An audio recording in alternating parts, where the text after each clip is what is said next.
We do a video on cleaning carbs on this liquifire, but go a little more in depth. They're kind of neat because 90% of these old sleds run these VM mikunis, and they're mostly all the same. But the John Deere has I can't remember if they call it a power valve, or it's kind of like vacuum secondaries on an Edelbrock.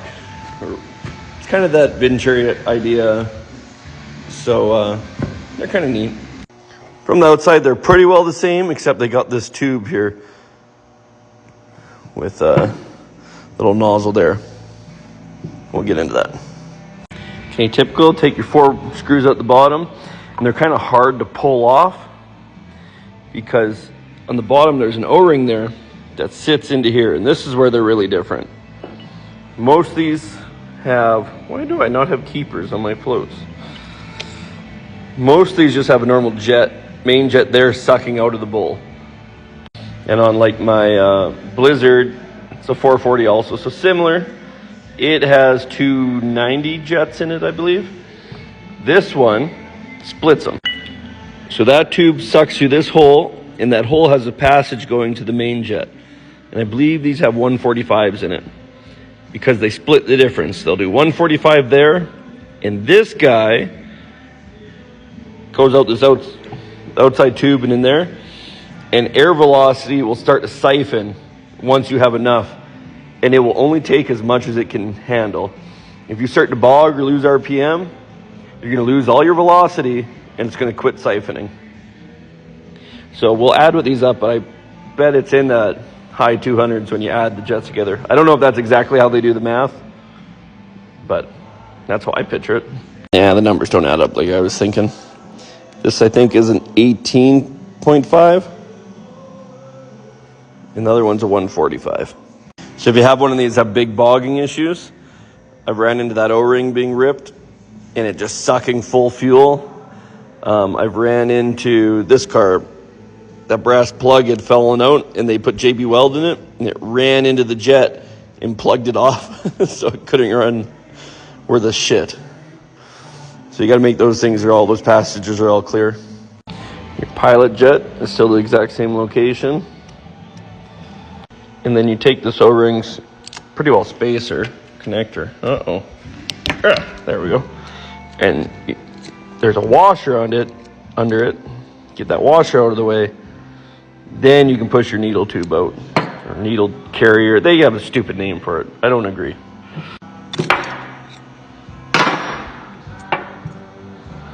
I think we got P2s in here. Oops. Yeah, P2s. Nope, P4s. So this sled broke down the last ride last year, so it never got the carbs emptied out. So everything's a mess. I don't know how well this is going to show up. Well, you'll take your jet, you'll go up to the light. Whoa, and try and see through. We can see a little bit of light through it. So that's our main jet. This is that secondary jet. There's a tiniest bit of light getting through it. This is our pilot. Oh, right there. Not so good. But just because you have an ultrasonic cleaner, you don't take any of those jets out and just throw this in there, it will not come clean. You are wasting your time. And I see a lot of people talk about like, yeah, just throw it in there, no big deal. No, take it apart. You need to blow out all these passages. After it comes out clean, really should be pulling the air fuel mixer screw too. And I try not to pull the needle and seat only because I've had bad luck of breaking these posts off. So if it's not giving me issues, I try and leave it. And if it gives me issues, then we go that far. And also get these little jewelry cases for throwing in the ultrasonic cleaner. Water's about due for a change. Get to the bottom. Oh, warm. These floats are just gonna, since they don't have keepers, yep. But at least we know they float. So that's good. Then our little case of goodies. Come back in an hour. Hey, got her pulled out. Blew everything out. Blow through like your pilot, choke pickup, all these orifices, your air bleeds. Get everything clean out of there. Make sure your float or your needle and seat are free moving like that. And now, let's see, what order do we do these in? Here's our main jet. You see how big that opening actually is compared to before. That second power valve, or whatever you want to call it, jet. And our pilot. There. You can see right through it. That's what you're looking for. And that'd be why it wouldn't run with the shed. Make sure you blow out all these orifices and put her back together. And try and spray a little WD-40 or something on the O-ring just so it slips in a little nicer without tearing.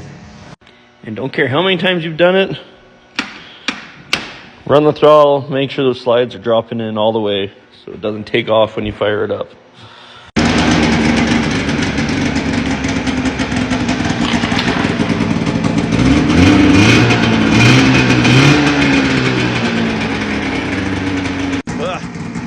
Some of that old gas in the crankcase still. There we go. Blowing all the cobwebs out of her. She's a little less smoky now. They are sporty though, just right on the ground.